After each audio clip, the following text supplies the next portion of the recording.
Yo, what is up? Honda Click 150. Hindi, Mio yan eh. Wait lang. May setup tayo kay sir. Shoutout kay sir. Honda Click 150.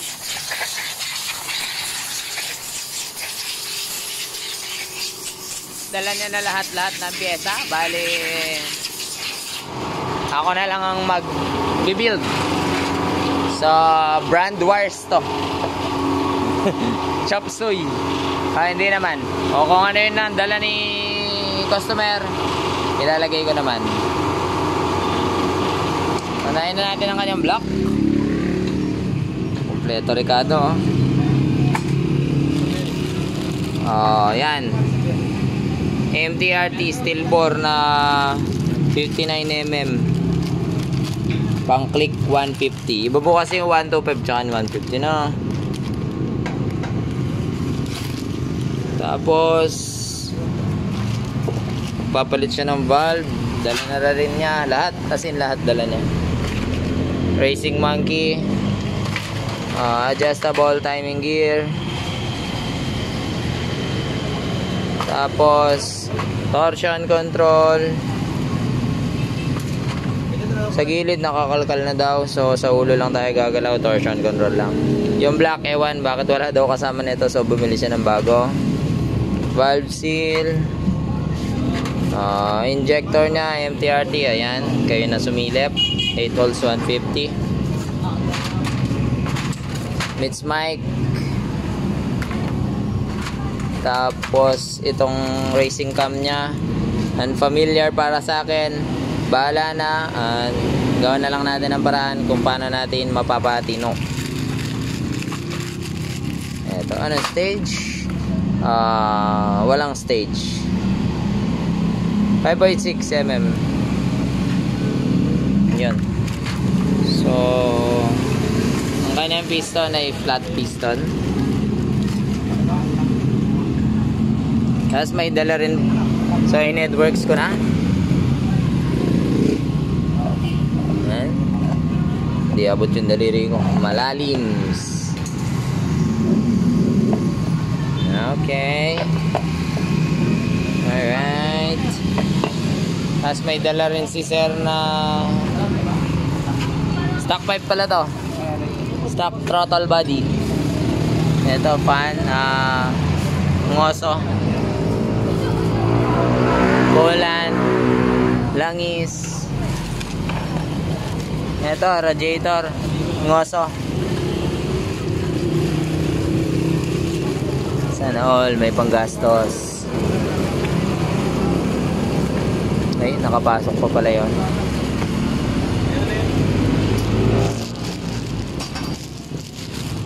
Parang same lang sa stock ah. Parang same lang ah.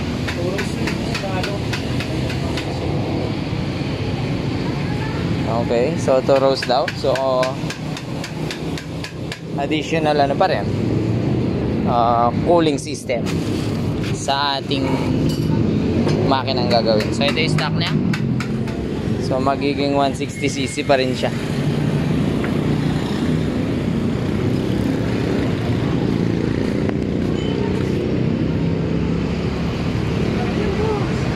May reset tayo. 59 big valve na sabungan daw. Reset natin.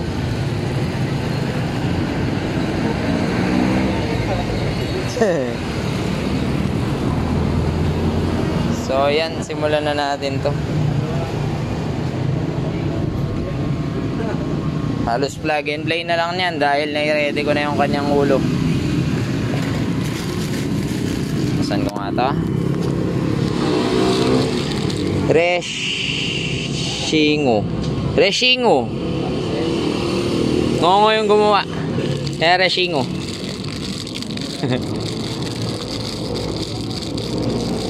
Ngayon lang ako nakakita ng gantong kama. Kadalasan pa. Project Epay. Miss Mike, MTRT.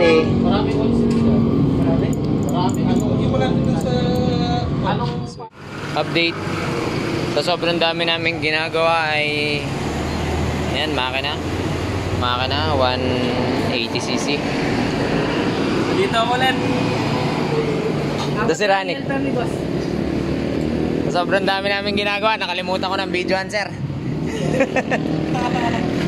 So yun yung piston niya, wala namang kailangan piston profile kasi 150 naman to, big valves. Tapos 57 yung stock, tapos 59, so konti lang. Mas okay sana kung 62 na. Pero kanya-kanya yung trip yan. So yun, no more ano na, plug and play na lang yung MTRT block. Yan. So install na rin ang kanyang cam. Ang chang cam, hindi ko madimawatan.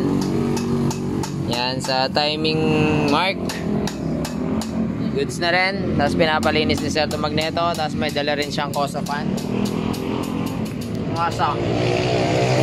Ngosa fan. Sa valve clearance ko na. Tapos salpak. Tapos na. Let's go. Yung update mga kapulido. Tinanggal namin yung cam. May problema pala tayo sa ganitong brand. Ewan ko kung lahat or ito lang siguro. Yo, nung ipapasok ko yung kanyang oil pump, ay water pump, hindi ko talaga maipasok. Ayaw talaga lumapat dito. Then inobserbahan ko bakit tayo pumasok. So may problema yung cam. Yan, mas okay pala. Sinukat muna natin. Or sinaksak muna. So ito yung stock. Dapat lalapat yan. Ayan. Pumasok yung lock. Pumasok yung water pump. Ayan o, yan. So, connect ko to. Itong cam na dala ni Sir. Ayan o, ayaw. Ayan, bumabangga siya doon. Ang ibig sabihin po, itong butas niya ay mas maliit compared dun sa standard. So, sayang naman to kung di natin nilalagay. Discartean ko na lang. Yun nga lang, nadagdagan yung trabaho natin. Babarinahin lang naman natin to na papasok siya. So, yun na. Barinahin natin to na kasukat niya. Wala na tayong problema nun. Ipasok na natin mga kapulido.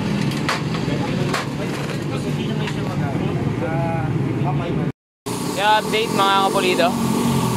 So, before ako nagkakalas ng makina nagtatanggal ako ng bat to avoid check engine. So, nalagay ko na yung bat. Kumpleto na rin.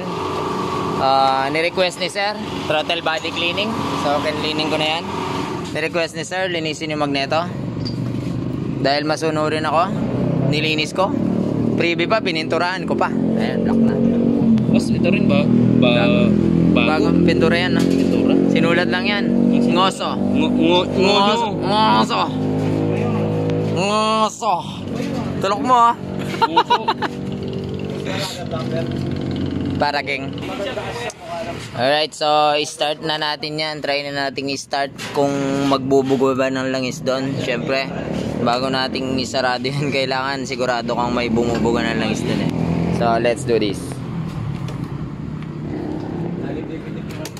Ay, check engine. Ay, namatay. So, start na natin yung mga kapulido. First start. One click. Ayun, nanduranas ang bastos. Nanduras siya. Okay na. So, sarado na natin yan. Nakalagay na ang kanyang Ngoso fan. Mamaya-maya, goods na yan. Date. Stock Pipe Gaming. Oh. Iyak-iyak na naman yan eh. Sabihin yan, di pwede eh. Oh, Collant, top 1. Alright. Alright.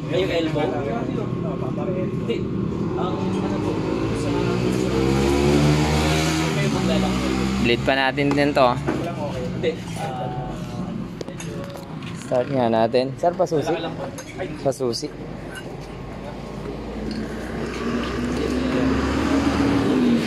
Ay, check engine. Ay, check engine. Oh, wala na. Ayaw sumindi. Ayaw sumindi, sir. Ayaw sumindi. Kailangan malapit ka ba? Ayun. Joke lang. Lahan yata nakalapit si sir eh. Yun no? Oo ah. Ayos to ah, hindi nagpa-reset ng ECU ah. Matino agad ang minor.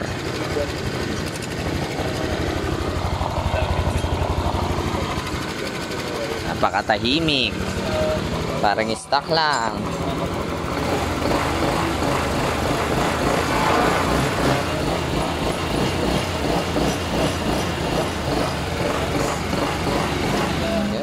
Yo, update mga kapulido. Road testing na tayo sa 12:30 na. For braking lang to mga kapulido. For break-in sa steel bore kasi to, MTRT steel bore. Napansin ko dito, drive ko papunta dito medyo mabigat ang kanyang bola. Pero hindi naman niya kasi pinapagalaw na yon. So torsion control lang nilagay natin. Napansin ko malakas yung arangkada. So syempre masela ng ganto. Break-in muna. Okay naman, one click start. Try natin. Wala tayong check engine.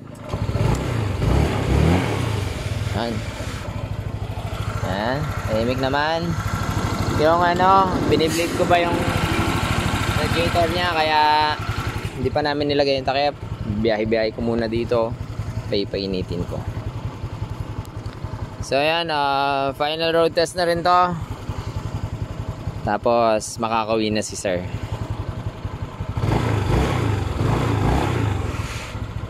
So chill ride lang natin hanggang dun sa mga 2 kilometro lang mga kapulido. Para malaman lang natin kung walang error, walang ingay na maririnig. At least kampante yung break-in niya mga kapulido. So tara. Sobrang bigat ng bola, parang bumibitik siya. Parang biglang umihila.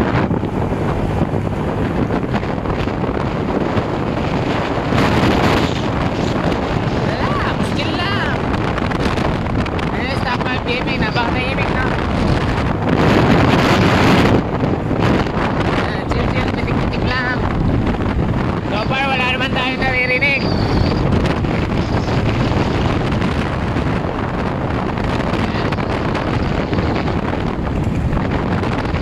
Walang knock. Pag may knock yan, bigayin mo lang yan. Narinig mo may magnanak. So wala tayo. Siyempre dapat sigurado tayo bago natin ibalik kay customer, di ba?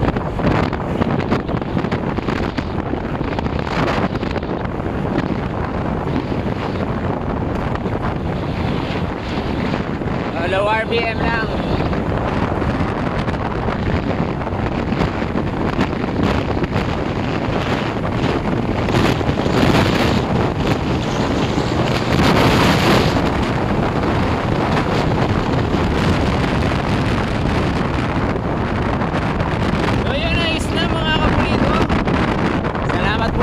Panonood.